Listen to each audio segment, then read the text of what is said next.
तो यहाँ पे इस वीडियो में हम बात करने वाले हैं मियोसिस सेल डिवीज़न की। तो हमारा टॉपिक है मियोसिस सेल डिवीज़न। जो मियोसिस सेल डिवीज़न है ये एक स्पेशल टाइप का सेल डिवीज़न होता है जिसके अंदर जब किसी भी सेल में मियोसिस परफॉर्म होता है तो उसकी प्लॉइडी लेवल हाफ हो जाती है। तो अगर पेरेंटल जो सेल है वो डिप्लॉइड था, 2n प्लॉइडी लेवल थी, 2n नंबर ऑफ क्रोमोसोम थे इसके पास, तो जो मियोसिस के बाद सेल बनेंगे वो हैप्लॉइड हो जाएंगे, उनका क्रोमोसोम नंबर हाफ हो जाता है। क्योंकि मियोसिस के दौरान क्रोमोसोम नंबर हाफ हो रहा होता है, इसीलिए हम मियोसिस को रिडक्शनल डिवीज़न भी बुलाते हैं। इसीलिए इसका एक और नाम होता है रिडक्शनल डिवीज़न,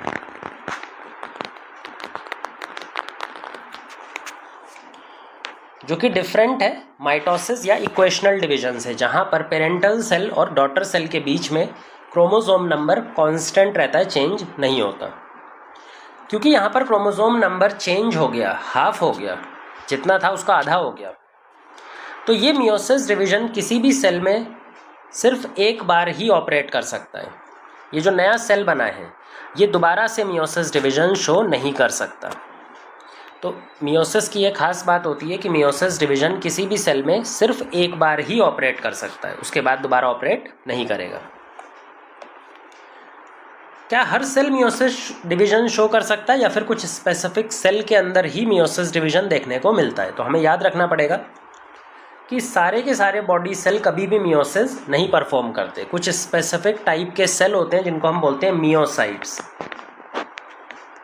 ये ऐसे डिप्लॉइड सेल होते हैं बॉडी में जो मियोसिस परफॉर्म करते हैं, और सिर्फ इन्हीं सेल के अंदर में मियोसिस दिखता है, बॉडी के बाकी किसी सेल में मियोसिस दिखाई नहीं पड़ेगा।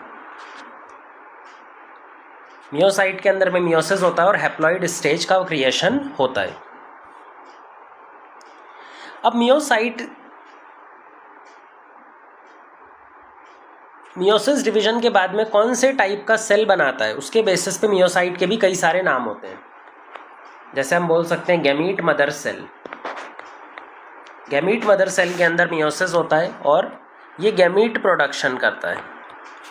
एनिमल्स के अंदर में इस तरह का डिवीजन देखने को मिलता है जहाँ पे गैमीट मदर सेल होती है, गैमीट मदर सेल में मियोसिस होता है और मियोसिस होने के बाद में गैमीट का प्रोडक्शन होता है। ये एनिमल्स का केस है। अगर हम प्लांट्स की बात करें तो वहाँ पर मियोसाइट की फॉर्म में स्पोर मदर सेल होती हैं, वो भी डिप्लॉइड होती हैं, और इन स्पोर मदर सेल के अंदर मियोसिस होता है और वो हैप्लॉइड सेक्सुअल स्पोर बनाते हैं। ये प्लांट्स में देखने को मिलता है। प्लांट्स के अंदर में मियोसिस से स्पोर बनते हैं, जबकि एनिमल्स के अंदर में मियोसिस से गैमीट्स बनते हैं। ये कुछ इंपॉर्टेंट मियोसाइट है, गैमीट मदर सेल और स्पोर मदर सेल। जो मियोसिस डिवीज़न है उसमें गैमीट के मतलब जो प्लॉइडी नंबर है वो कैसे रिड्यूस होता है, क्यों रिड्यूस होता है, ये हमें तब समझ आएगा जब हम उसके स्टेप्स पढ़ेंगे। किन स्टेप्स को फॉलो करके मियोसिस परफॉर्म होता है, वो कंप्लीट होता है। अगर हम एक बार उनके स्टेप्स समझ जाएंगे तो क्रोमोसोम रिडक्शन भी अपने आप समझ में आ जाएगा। मियोसिस डिवीज़न के अंदर टोटल 3 कंपोनेंट्स होते हैं। अगर हम मियोसिस की बात करें, मियोसिस डिवीज़न की, तो मियोसिस डिवीज़न 2 डिफरेंट टाइप के डिवीज़न से मिलकर के बना है, मियोसिस 1 या M1 और मियोसिस 2 M2।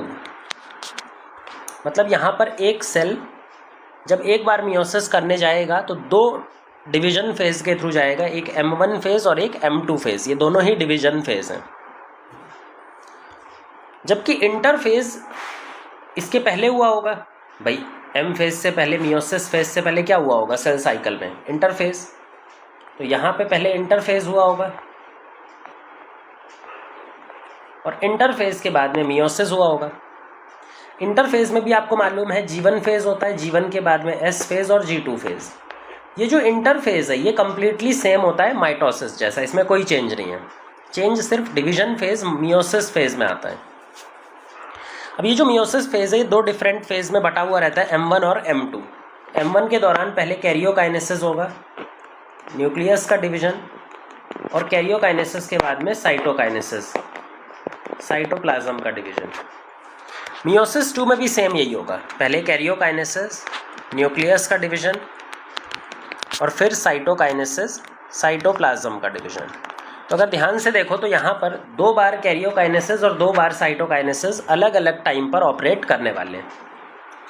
जो कैरियोकाइनेसिस है वो 4 डिस्टिंक्ट फेजेस में बटा हुआ है, प्रोफेज 1, फिर उसके बाद मेटाफेज 1, फिर एनाफेज 1 और उसके बाद टीलोफेज 1, फिर उसके बाद तुम्हारा साइटोकाइनेसिस आता है। इसी तरह से मियोसिस 2 जो है उसका कैरियोकाइनेसिस भी prophase 2, metaphase 2, anaphase 2 and telophase 2 में बटा रहता है, फिर उसके बाद में साइटोकाइनेसिस आता है। तो ये एक कंप्लीट जो सेल मियोसिस के दौरान एंटर करता है वो पूरा इसको फॉलो करता है। पहले इंटरफेज में जाता है G1S G2, फिर मियोसिस में मियोसिस 1 और मियोसिस 2। इन दोनों मियोसिस के बीच में कई बार एक छोटा सा बहुत ही शॉर्ट लिव्ड फेज देखने को मिलता है, इंटरकाइनेसिस। अब ये इतना छोटा होता है कि इसके अंदर कोई भी इंपॉर्टेंट फंक्शन परफॉर्म नहीं हो रहे होते, तो कई बार इसको हम इग्नोर भी कर सकते हैं, बट ये एक छोटा सा फेज है इन दोनों के बीच में। अब ध्यान से समझना, क्योंकि यहाँ पर 2 बार न्यूक्लियर डिवीजन हो रहा है, 2 बार साइटोप्लाज्मिक डिवीजन हो रहा है, यही रीज़न है कि यहाँ पर क्रोमोसोम नंबर भी हाफ हो जाता है। अगर हम यहाँ पर एक सेल स्टार्ट करें जो मियोसिस में जाना चाहता है, मियोसाइट G1 फेज़ में है, ये G1 फेज़ में जो इसकी प्लॉइडी है वो है 2N और 2C, ये कंप्लीट डिप्लॉइड सेल है। जब ये इंटरफेज कंप्लीट कर रहा होता है G2 फेज़ में जाता है, बीच में S फेज़ हो जाएगा। G2 फेज़ के दौरान इसका जो क्रोमोसोम नंबर है वो 2N रहेगा, लेकिन DNA अमाउंट 4C हो जाएगा। अब ये सेल एंटर करेगा मियोसिस 1 के दौरान। मियोसिस 1 के दौरान ये 2 डिफरेंट फेज़ में डिवाइड कर जाएगा। जब ये मियोसिस 1 कंप्लीट कर लेगा तो ये 2 डिफरेंट फेज़ में 2 डिफरेंट सेल में डिवाइड करेगा, जिस कंडीशन को बोलते हैं डायड ऑफ सेल। मतलब 2 सेल बन रहे हैं तो इसी को बोलते हैं डायड ऑफ सेल। ये जो डायड ऑफ सेल में 2 अलग अलग सेल बने हैं, इनकी प्लॉइडी नंबर हो जाती है हाफ और 2C, N और 2C। अब यहाँ पर ध्यान से देखो कि मियोसिस 1 के दौरान क्रोमोसोम नंबर जो थे वो हाफ हो गए। क्योंकि यहाँ पे क्रोमोसोम नंबर हाफ हो रहे हैं, इसीलिए हम इस वाले डिवीजन को, मियोसिस 1 डिवीजन को रिडक्शन डिवीजन भी बोलते हैं। एक्चुअल में जो रिडक्शन डिवीजन है वो मियोसिस 1 का काम होता है। फिर ये वाले दोनों सेल, ये जो दोनों सेल बने हैं, ये दोनों अलग अलग मियोसिस 2 में एंटर करते हैं। ये भी मियोसिस 2 में एंटर करेगा और ये भी मियोसिस 2 में एंटर करेगा। अब दोनों जैसे ही मियोसिस 2 में एंटर करते हैं तो अब की बार इनका क्रोमोसोम नंबर तो हैप्लॉइड ही रहता है, लेकिन DNA अमाउंट फिर से चेंज हो जाता है और वो और हैप्लॉइड हो जाता है। ये मियोसिस 2 डिवीजन है। तो ये वाला जो दूसरा डिवीजन है दैट इज मियोसिस 2। मियोसिस 2 के अंदर में ध्यान से देखो कि क्रोमोसोम नंबर में कोई चेंज नहीं आ रहा। क्रोमोसोम नंबर यहाँ पर भी हैप्लॉइड है N है और यहाँ पर भी हैप्लॉइड है N है। तो क्योंकि यहाँ पर क्रोमोसोम नंबर चेंज नहीं होता, इसीलिए हम मियोसिस 2 को होमोटिपिक डिवीजन भी बोलते हैं। होमोटिपिक डिवीजन। जबकि मियोसिस 1 के अंदर क्रोमोसोम हाफ हो रहे थे, रिडक्शन डिवीजन या फिर हेट्रोटिपिक डिवीजन, इसको हम हेट्रोटाइपिक डिवीजन भी बोलते हैं। 2 डिफरेंट डिवीजन चल रहे होते हैं जो इसमें रिडक्शन करते हैं। अब देखना यहाँ पर, जब इंटरफेज हो रहा था, जब हमारा इंटरफेज ऑपरेट कर रहा होगा, तो इंटरफेज के दौरान क्या DNA रेप्लिकेट करता है? बिल्कुल। इंटरफेज के दौरान DNA हमारा रेप्लिकेट करता है और वो 4C वैल्यू बना लेता है। तो एक बार DNA रेप्लिकेट करा, फिर एक बार डिवीजन यहाँ पर हुआ, यहाँ पर डिवीजन हो गया, पहला बार डिवीजन। अगर एक बार DNA रेप्लिकेट करे और एक बार डिवीजन चले तो chromosome number same parental cell जैसे डॉटर सेल में भी पहुँच जाएंगे, क्योंकि एक बार रेप्लिकेशन हुआ और एक बार डिस्ट्रीब्यूशन या डिवीजन हुआ। पर मियोसिस में ऐसा नहीं हो रहा। मियोसिस में रेप्लिकेशन तो एक बार हो रहा है, लेकिन डिवीजन 2 बार चल रहा है। अगर तुम किसी चीज़ को एक बार रेप्लिकेट कर रहे हो, एक बार डबल कर रहे हो, लेकिन उसे डिवाइड कॉन्टीन्यूसली 2 बार कर रहे हो, तो सिंपल सी चीज़ है, वो आधा तो हो ही जाएगा। तो यही रीज़न है कि मियोसिस में जो फाइनल डॉटर सेल बनती है उनका क्रोमोसोम नंबर हाफ रहता है, हैप्लॉइड रहता है। क्योंकि मियोसिस में एक बार मियोसिस चलने पर एक सिंगल DNA रेप्लिकेशन स्टेप होता है, एक सिंगल DNA रेप्लिकेशन होता है। लेकिन अगर हम बात करें DNA डिवीजन या न्यूक्लियर डिवीजन, जो न्यूक्लियर डिवीजन स्टेप है वो 2 बार चलता है, तो न्यूक्लियर डिवीजन 2 टाइम्स चलता है। रेप्लिकेशन 1 बार, डिवीजन 2 बार। तो ये जो वैल्यू है ये क्रोमोसोम नंबर को, डीएनए के जेनेटिक कंटेंट को हाफ कर देती है in the final meiosis product में। अब ये बात हो गई मियोसिस कैसे परफॉर्म होता है, कहाँ कौन से सेल में होता है और इसके अंदर कितने स्टेजेस होते हैं, ये सारी चीज़ें हमने पढ़ ली। एक एक करके मियोसिस के फेज़ पढ़ना स्टार्ट करते हैं। पहले हम देखेंगे, क्योंकि इंटरफेस तो पूरा सेम ही है तो इंटरफेस पढ़ने की ज़रूरत नहीं है, हम डायरेक्टली कहाँ से स्टार्ट करेंगे, प्रोफेज 1 से, यानी कि मियोसिस 1। और मियोसिस 1 स्टार्ट होता है, उसका जो पहला फेज़ होता है दैट इज़ प्रोफेज 1। प्रोफेज 1 जो है ये पूरे मियोसिस का सबसे लार्जेस्ट एंड सबसे कॉम्प्लेक्स फेज़ है। पूरे मियोसिस का largest and most complex phase. इतना बड़ा है, इतना कॉम्प्लेक्स है कि इसको खुद हमने 5 फेजेस में डिवाइड कर रखा है। इसको फर्दर हमने छोटे छोटे 5 फेजेस में डिवाइड किया हुआ है। किस बिहाफ पर, क्रोमोसोम बिहेवियर पर, कि पूरे प्रोफेज के दौरान क्रोमोसोम कैसा बिहेव करता है, कैसा दिखाई पड़ता है, उसके बेसिस पे हमने प्रोफेज 1 को ही 5 अलग अलग फेज में डिवाइड कर रखा है, जिसका नाम है leptotene, zygotene, pachytene, diplotene and diakinesis. तो ये 5 फेजेस हैं जो इस ऑर्डर में चलते हैं, पहले लेप्टोटीन, फिर जाइगोटीन, फिर pachytene, diplotene and diakinesis.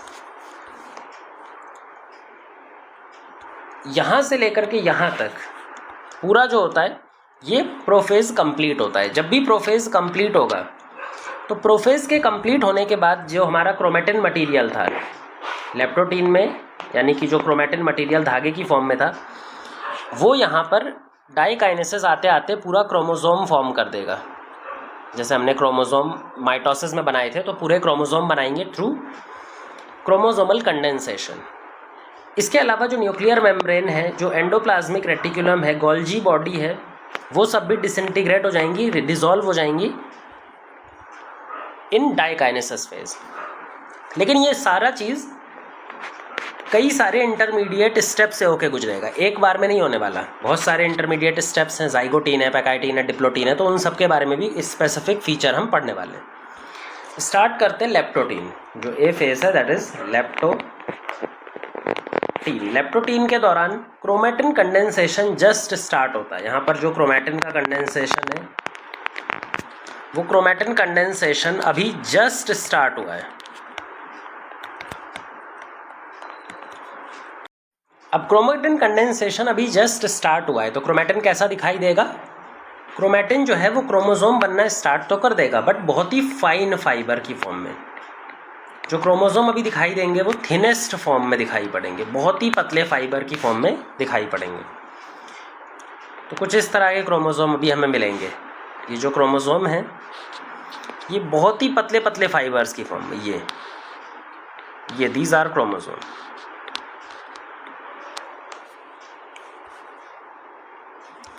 Next stage पे चलते हैं, दैट इज जाइगोटीन स्टेज। अब जाइगोटीन स्टेज में कंडेंसेशन ऑफ क्रोमोसोम तो चलता ही जा रहा है। कंडेंसेशन ऑफ क्रोमोसोम तो पूरे प्रोफेज के हर स्टेप में बढ़ता जाएगा। लेकिन कंडेंसेशन ऑफ क्रोमोसोम के अलावा एक और काम हो रहा है, वो जाइगोटीन में होता है साइनेप्सिस। होमोलोगस क्रोमोसोम आपस में पेयर करने लगते हैं। जो होमोलोगस क्रोमोसोम्स होते हैं वो क्या करते हैं, आपस में ऐसे पेयरिंग करने लगते हैं, जिसको हम साइनेप्सिस प्रोसेस बुलाते हैं। होमोलोगस क्रोमोसोम मतलब सेम क्रोमोसोम की 2 कॉपीज, क्रोमोसोम 2 की 2 कॉपीज। ये जो पेयरिंग होने वाला प्रोसेस है इसी को बोलते हैं साइनेप्सिस। तो साइनेप्सिस कहाँ पर होता है? जाइगोटीन स्टेज में। और साइनेप्सिस का मतलब क्या है? Pairing between homologous chromosome. जो भी 2 होमोलोगस क्रोमोसोम हैं, होमोलोगस क्रोमोसोम, उनके बीच में पेयरिंग स्टेप को ही बोलते हैं। अब ये 2 होमोलोगस क्रोमोसोम क्यों पेयर कर रहे हैं भाई? क्या ऐसा स्टेप है जो इनको पेयरिंग करा रहा है? तो इनके पेयरिंग कराने का रीज़न होता है साइनेप्टोनीमल कॉम्प्लेक्स नाम का एक कॉम्प्लेक्स होमोलोगस क्रोमोसोम के बीच में डेवलप होना। ये मान लो होमोलोगस क्रोमोसोम का पेयर है जिसमें क्रोमोसोम 1 और 1 है। होमोलोगस क्रोमोसोम पेयर के बीच में एक प्रोटीन कॉम्प्लेक्स ऐसा डेवलप कर जाता है जिसको बोलते हैं साइनेप्टोनीमल कॉम्प्लेक्स, साइनेप्टोनीमल कॉम्प्लेक्स जो कि प्रोटीनेशियस कॉम्प्लेक्स है, प्रोटीन से बना हुआ कॉम्प्लेक्स है। और ये कॉम्प्लेक्स का काम है दोनों होमोलोगस क्रोमोसोम को आपस में पेयर करा के रखना, ज्वाइन करा के रखना। जब ये पेयर्ड क्रोमोसोम का ये जो कंप्लीट कॉम्प्लेक्स बनता है, इस कॉम्प्लेक्स के दो नाम होते हैं। एक है इसका नाम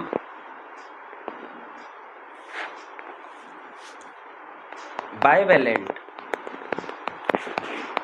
बाइवेलेंट का मतलब यहाँ पर देखो ध्यान से, दो सेंट्रोमियर या दो क्रोमोसोम दिखाई पड़ रहे होंगे, दो सेंट्रोमियर हैं या फिर दो क्रोमोसोम हैं। बाइवेलेंट के साथ में इसका एक और नाम होता है टेट्राड। टेट्राड इसलिए क्योंकि 4 क्रोमेटिड्स हैं। यहाँ पर ध्यान से देखेंगे तो हमें 4 क्रोमेटिड्स दिखाई पड़ेंगे। एक क्रोमेटिड ये है, एक दूसरा ये, तीसरा ये, चौथा ये, टोटल 4 क्रोमेटिड्स दिखाई देते हैं। तो जो पेयरिंग के बाद में, साइनेप्सिस के बाद में कॉम्प्लेक्स मिलता है, उसके दो नाम होते हैं बाइवेलेंट या फिर टेट्राड।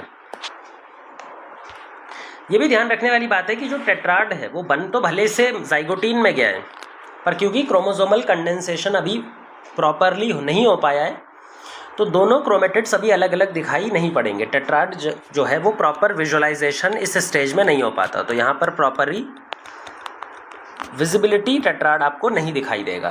टेट्राड हमें दिखाई पड़ेगा नेक्स्ट स्टेज में, जब क्रोमोसोमल कंडेंसेशन थोड़ा और ज़्यादा हो जाएगा, जिसके कि सिस्टर क्रोमेटिड्स अलग अलग हो जाएंगे, एक दूसरे से थोड़ा सा सेपरेट होंगे, तो हम क्रोमेटिड्स को 4 डिफरेंट फॉर्म में 4 डिफरेंट क्रोमेटिड्स ऑब्जर्व कर पाएंगे। जो तीसरा स्टेज है दैट इज पैकाइटिन स्टेज। अब पैकाइटिन स्टेज की बात करें तो पैकाइटिन स्टेज में काफ़ी सारी चीज़ें होनी है। अगर हम लेप्टोटीन की बात करें, जाइगोटीन की बात करें और पैकाइटिन की, तो पैकाइटिन पहला ऐसा स्टेज है जहाँ पे कुछ एक्चुअल फंक्शन होने वाला है, क्योंकि यहाँ पे बहुत सारे काम परफॉर्म होने हैं, तो इसका जो टाइम पीरियड होता है वो भी लेप्टोटीन और जाइगोटीन के कंपैरिजन में बड़ा होता है। पहला काम तो यही होता है कि हमें टेट्राड विजुअल होने लगते हैं, विजिबल होने लगते हैं। जो क्रोमोसोमल टेट्राड बने थे वो क्रोमोसोमल कंडेंसेशन और ज़्यादा होने की वजह से अब सिस्टर क्रोमेटिड्स अलग अलग हो जाएंगे और हमें ऐसे डिस्टिंक्ट फॉर्म में दिखाई पड़ेंगे। इनके बीच में साइनेप्टोनीमल कॉम्प्लेक्स है। अब इस एक कॉम्प्लेक्स को हम यहाँ पर ड्रॉ कर लेते हैं, जिससे हमको और समझ में आएगा।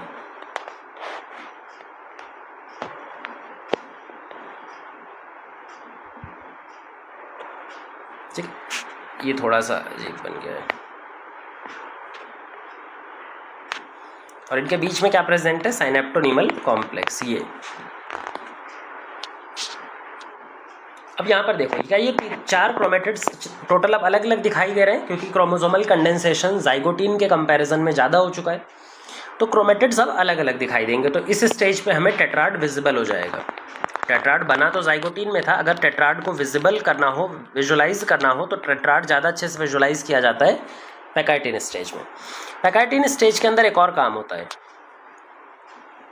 जो साइनेप्स्ड क्रोमोसोम है, होमोलोगस क्रोमोसोम है, इनके बीच बीच में कहीं कहीं पर कुछ प्रोटीन कॉम्प्लेक्स डेवलप करना स्टार्ट हो जाते हैं, जिनको बोलते हैं रिकॉम्बिनेशन नोड्यूल, एंजाइमेटिक कॉम्प्लेक्स जिनका नाम होता है recombination nodule. These are enzyme complex, जिन नोड्यूल्स के अंदर में एक एंजाइम कॉम्प्लेक्स प्रेजेंट होता है, रिकॉम्बिनेज। रिकॉम्बिनेज बेसिकली एक एंजाइम कॉम्प्लेक्स है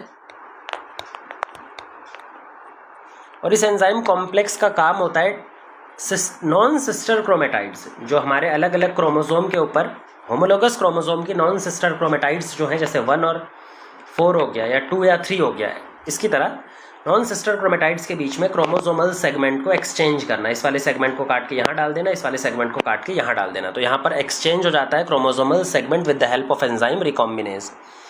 और ये रिकॉम्बिनेशन भी कंप्लीट होता है ड्यूरिंग पैकाइटिन स्टेज। आफ्टर रिकॉम्बिनेशन जो क्रोमोसोम दिखाई पड़ते हैं वो कुछ ऐसे दिखाई पड़ेंगे, उनमें रिकॉम्बिनेशन हो चुका है, क्रॉसिंग ओवर हो चुका है।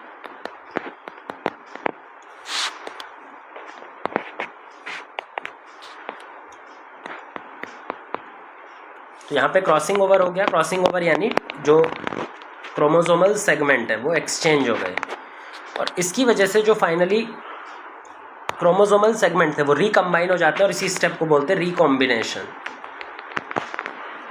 तो ये स्टेप क्या हो जाता है? Recombination step. रिकॉम्बिनेशन नए क्रोमोसोमल कॉम्बिनेशन डेवलप करता है, नए जेनेटिक कॉम्बिनेशन डेवलप करता है। अगर सेक्सुअल रिप्रोडक्शन में मियोसिस के दौरान जो वेरिएशन डेवलप होता है, उस वेरिएशन का एक बहुत इंपॉर्टेंट रीज़न है रिकॉम्बिनेशन होना। रिकॉम्बिनेशन होने की वजह से नए नए कॉम्बिनेशन जनरेट होते हैं और जीन्स अलग अलग तरीके से कंबाइन हो रहे होते हैं। रिकॉम्बिनेशन किस में कंप्लीट हो जाता है? पैकाइटिन में। पैकाइटिन के बाद में हम चौथे स्टेज पर चलते हैं जिसका नाम है डिप्लोटीन। अब डिप्लोटीन की बात करें तो डिप्लोटीन के अंदर जो साइनेप्स्ड क्रोमोसोम थे, जो होमोलोगस क्रोमोसोम भी चिपके हुए थे, वो दोनों क्रोमोसोम सेपरेट होने जाएंगे अब। और उनका सेपरेशन किसके थ्रू होगा? उनका सेपरेशन होगा साइनेप्टोनीमल कॉम्प्लेक्स के डिसोल्यूशन से। जो साइनेप्टोनीमल कॉम्प्लेक्स था, साइनेप्टोनीमल कॉम्प्लेक्स डिसॉल्व हो जाएगा और डिसॉल्व होने की वजह से वो दोनों क्रोमोसोम सेपरेट होने लगेंगे। वो दोनों क्रोमोसोम सेपरेट ज़रूर होंगे पर एक पर्टिकुलर साइट से सेपरेट नहीं हो पाएंगे जहाँ पे क्रॉसिंग ओवर हुआ था।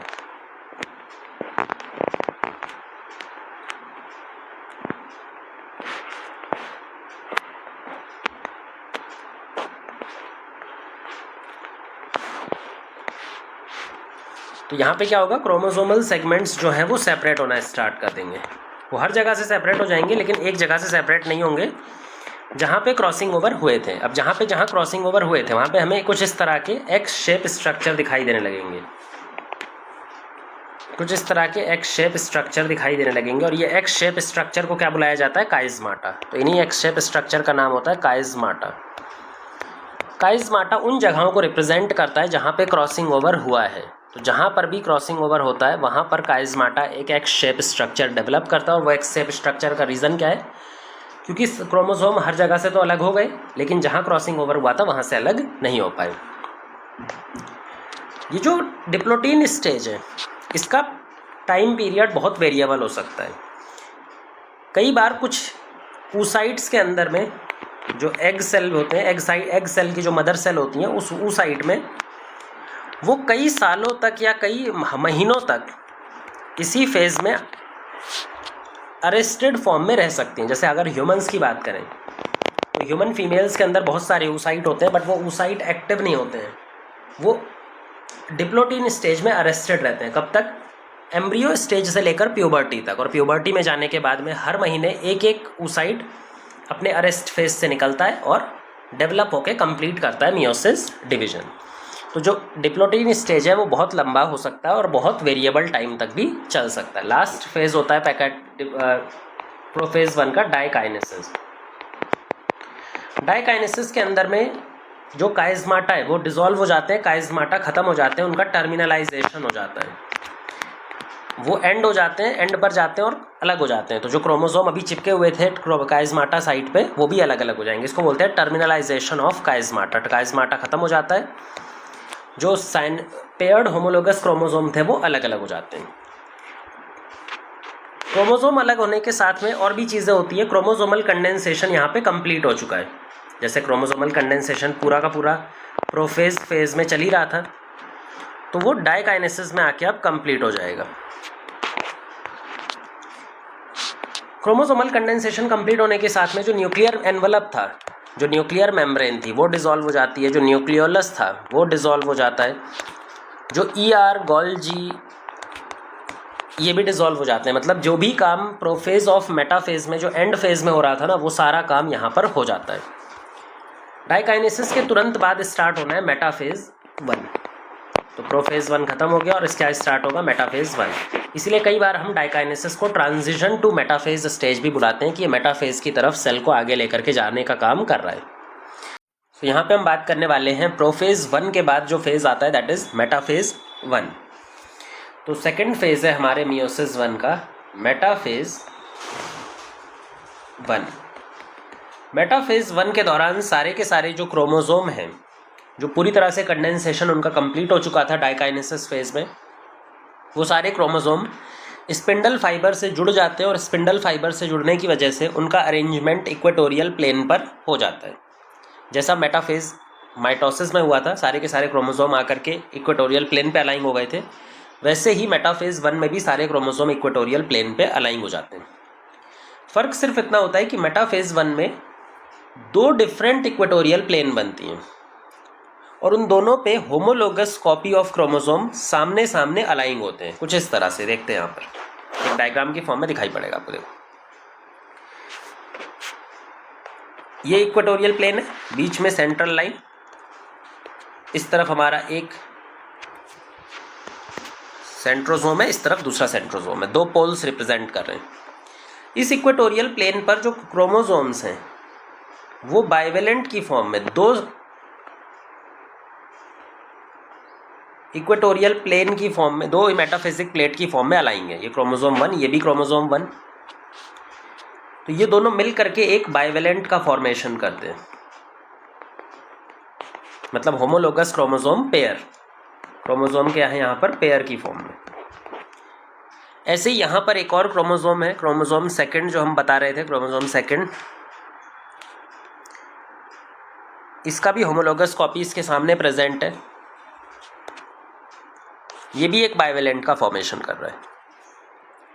अगर इक्वेटोरियल प्लेट की बात करें तो 2 इक्वेटोरियल प्लेट, मतलब मेटाफिजिक प्लेट, एक मेटाफिजिक प्लेट 1 ये रही और एक मेटाफिजिक प्लेट 1, 2 ये रही।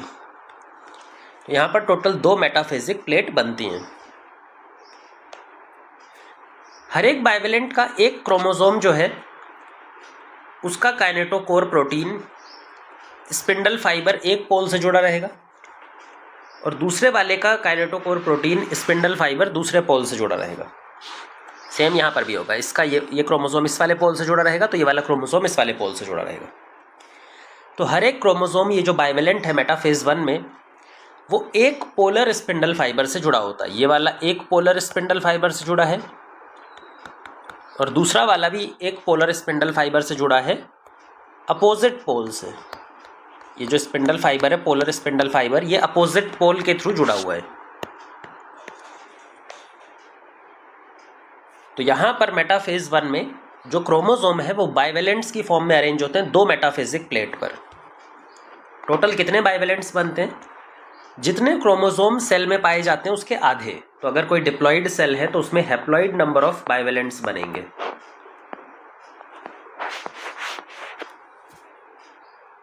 तो अगर हमारे पास में मान लो ह्यूमंस की बात करें तो ह्यूमंस के पास 23 बाइवेलेंट बनेंगे क्योंकि हमारा हैप्लॉइड नंबर 23 होता है। अब चलते हैं नेक्स्ट फेज पर, एनाफेज 1।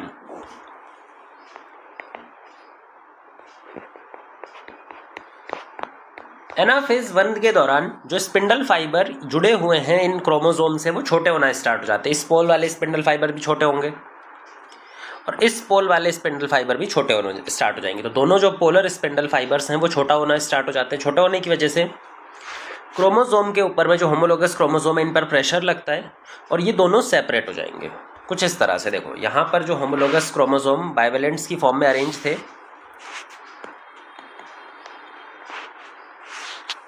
वो स्पिंडल फाइबर के छोटे होने की वजह से सारे बाइवेलेंट्स सेपरेट हो जाते हैं और वो अपोजिट पोल की तरफ मूव करना स्टार्ट कर देते हैं।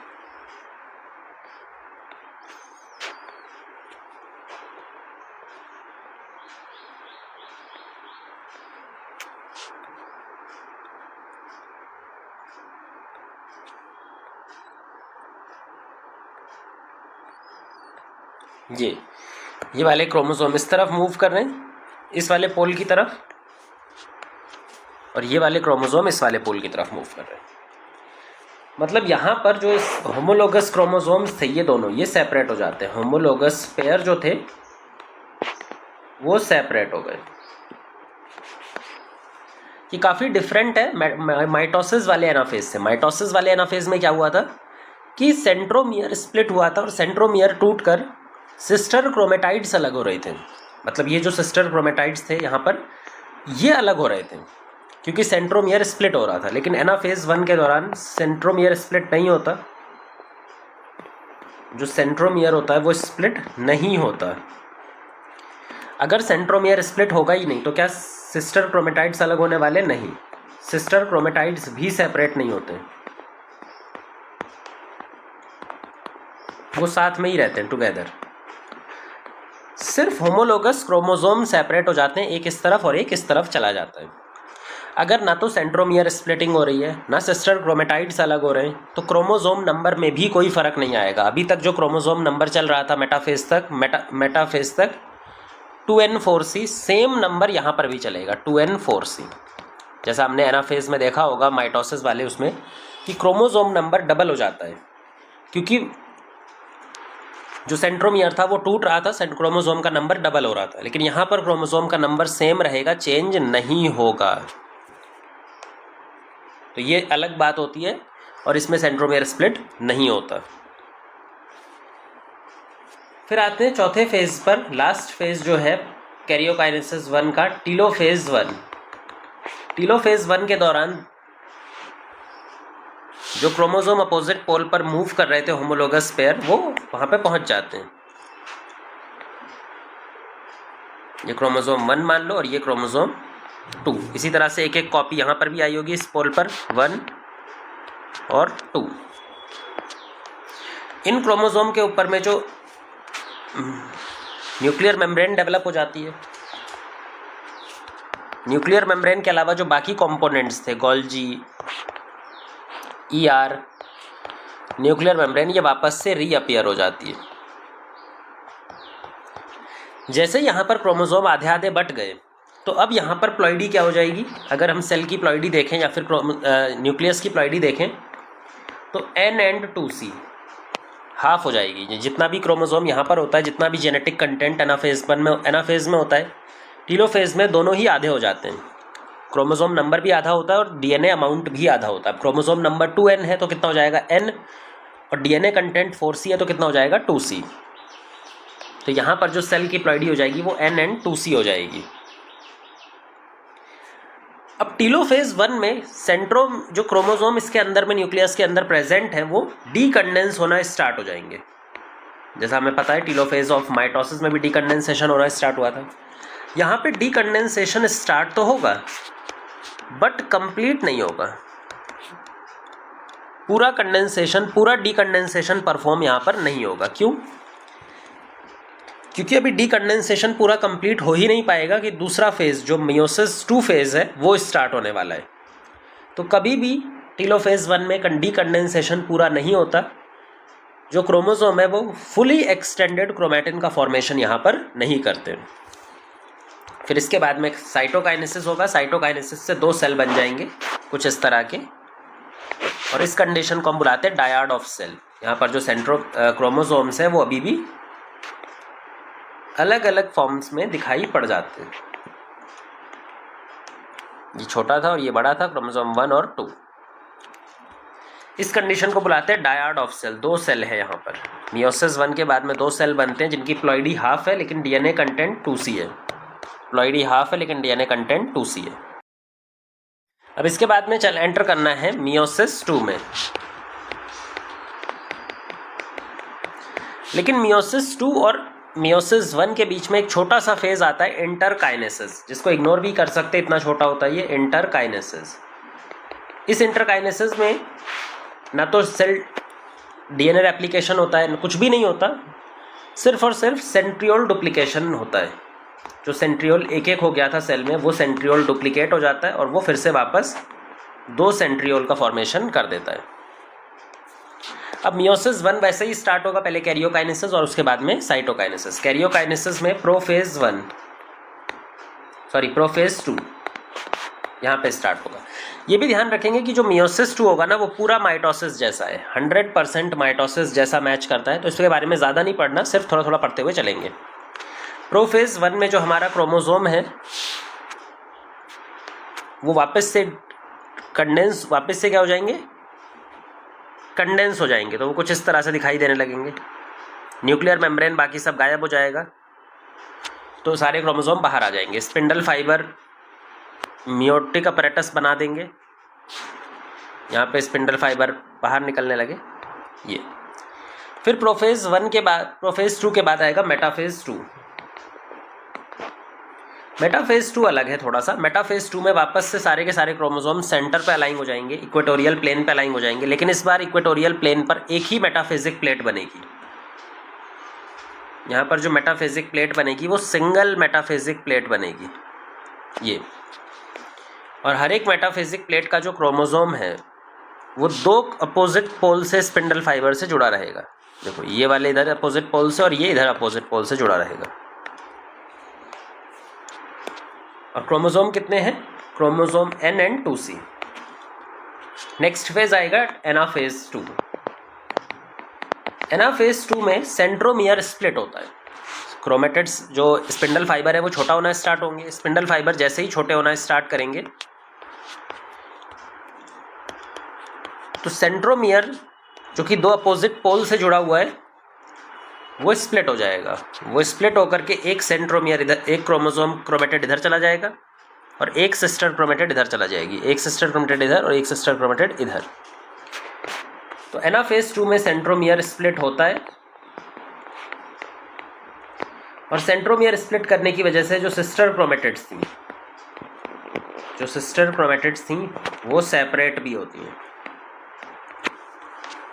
क्योंकि सिस्टर क्रोमेटिड्स सेपरेट हो रही हैं तो यहाँ पर क्रोमोसोम का नंबर डबल होगा। यहाँ पर देखो जो भी क्रोमोसोम का नंबर था वो डबल हो जाएगा, मतलब क्रोमोसोम का नंबर हो जाएगा 2N 2C। DNA अमाउंट तो चेंज नहीं होता है एनाफेज में, लेकिन क्रोमोसोम का नंबर यहाँ पर डबल हो गया। फिर एनाफेज 1 के बाद आएगा हमारा चौथा फेज टीलोफेज 2, जिसमें 2 न्यूक्लियस का फॉर्मेशन हो जाएगा। 2 सेपरेट न्यूक्लियस डेवलप हो जाएंगे। एक न्यूक्लियस मेम्ब्रेन इधर आ जाएगी, एक न्यूक्लियस की मेम्ब्रेन इधर आ जाएगी। जैसे ही न्यूक्लियर मेम्ब्रेन टीलोफेज में डेवलप होगी तो ये दोनों का दोनों जेनेटिक कंटेंट हाफ हो जाएगा, मतलब N और C। टीलोफेज में जितना भी एनाफेज में होता है उसका हाफ हो जाता है, चाहे वो हम क्रोमोसोम नंबर की बात करें चाहे DNA कंटेंट की बात करें, दोनों चीज़ें हाफ हो जाएंगी। तो यहाँ पर एक क्रोमेटिड, एक ये, यहाँ पर भी एक क्रोमेटिड और एक ये। फिर ये पूरी तरह से डीकंडेंस हो जाएंगे, क्रोमेटिन बना लेंगे, इधर भी क्रोमेटिन बना लेंगे। बाकी जो कंपोनेंट्स है वापस से दिखाई देने लगेंगे, ER, गोल्जी, न्यूक्लियर मेम्ब्रेन सब वापस आ जाएंगे। फिर साइटोकाइनेसिस होकर के एक सेल कितने सेल बना देगा? 2 सेल। यहाँ पर 2 सेल बना देगा, वो भी किस तरह के? हैप्लॉइड, N और C। इधर भी N और C। अब हमने यहाँ पर अगर ध्यान से देखो तो मियोसिस 1 के बाद 2 सेल मिले थे हमें, ये दोनों मियोसिस 2 में एंटर करेंगे। हमने एक को लेकर के पढ़ा है, इसका डिवीजन होता है, ये 2 सेल बनाएगा हैप्लॉइड सेल। तो इसका भी तो सेम डिवीजन होगा, ये भी तो 2 सेल बनाएगा हैप्लॉइड सेल। तो जो टोटल नंबर ऑफ सेल बनने वाले हैं मियोसिस 2 के बाद वो 4 बनेंगे, 2 इस वाले सेल से और 2 दूसरे वाले सेल से। तो 4 हैप्लॉइड सेल का फॉर्मेशन मियोसिस 1 के बाद हो जाएगा, मियोसिस 2 के बाद हो जाएगा। तो यहाँ पे हमने मियोसिस के पूरे इस इवेंट्स को समझ लिया। अब मियोसिस के बाद में मियोसिस की सिग्निफिकेंस, मियोसिस डिवीजन की क्या सिग्निफिकेंस, जैसे माइटोसिस की सिग्निफिकेंस है ग्रोथ एंड रिपेयर में, मियोसिस की सिग्निफिकेंस क्या है? मियोसिस की सिग्निफिकेंस है किसी भी सेक्सुअली रिप्रोड्यूसिंग ऑर्गेनिज्म की बॉडी में हैप्लॉइड सेल बनाना। किसी भी सेक्सुअली रिप्रोड्यूसिंग ऑर्गेनिज्म की बॉडी में हैप्लॉइड सेल बनाना, जैसे कि हैप्लॉइड सेल कोई गैमीट हो सकता है, सेक्सुअल स्पोर हो सकता है। तो कोई भी हैप्लॉइड सेल किसी डिप्लॉइड ऑर्गेनिज्म की बॉडी में किसके थ्रू बनता है? मियोसिस के थ्रू। क्यों ज़रूरी है हैप्लॉइड सेल बनाना या फिर गैमीट बनाना, स्पोर बनाना? ताकि क्रोमोसोम नंबर मेंटेन रहे जनरेशन आफ्टर जनरेशन। ये जो काम है हैप्लॉइड सेल बनाने का, इसका क्या रिक्वायरमेंट है? To maintain constant number of chromosome generation after generation. मान लो कोई डिप्लॉइड इंडिविजुअल है, ये मियोसिस करके अपना गैमीट बनाता है, गैमीट हैप्लॉइड होते हैं, हाफ नंबर ऑफ क्रोमोसोम। फिर फर्टिलाइजेशन होता है, फर्टिलाइजेशन होने के बाद में वापस से जाइगोट क्या होता है? डिप्लॉइड हो जाता है। तो मियोसिस ने तो क्रोमोसोम नंबर को हाफ कर दिया था, लेकिन फर्टिलाइजेशन ने वापस से उसको डबल कर दिया, वापस से एक जनरेशन से दूसरी जनरेशन में क्रोमोसोम नंबर कांस्टेंट रहा। तो ऐसे ही सेक्सुअली रिप्रोड्यूसिंग ऑर्गेनिज्म में जो मियोसिस होता है प्लस फर्टिलाइजेशन, दोनों मिल करके जनरेशन आफ्टर जनरेशन, एक जनरेशन से दूसरी जनरेशन में क्रोमोसोम नंबर को कांस्टेंट रखते हैं एक पर्टिकुलर स्पीसीज़ में। और ये बहुत ज़रूरी है कि क्रोमोसोम नंबर कांस्टेंट रहना चाहिए स्पीसीज़ के अंदर। तीसरा, इवोल्यूशन के लिए बहुत इंपॉर्टेंट है। इवोल्यूशन, सेक्सुअल रिप्रोडक्शन का सबसे इंपॉर्टेंट पार्ट यही होता है कि वो वेरिएशन लेकर के आता है। जो पेरेंट्स होते हैं और बच्चे होते हैं उनमें वेरिएशन बहुत लेकर के आता है, और ये वेरिएशन धीरे धीरे एक्यूमुलेट होते हैं और लाखों सालों में, करोड़ों सालों में नई स्पीसीज़ का फॉर्मेशन होता है। इसी को बोलते हैं इवोल्यूशन, एक स्पीसीज़ से नई स्पीसीज़ का फॉर्मेशन होना। और इसका जो स्टार्टिंग चीज़ होती है वो मियोसिस के थ्रू ही होती है, क्योंकि मियोसिस वेरिएशन लेकर के आता है। तो ये सारे कुछ सिग्निफिकेंस है मियोसिस के।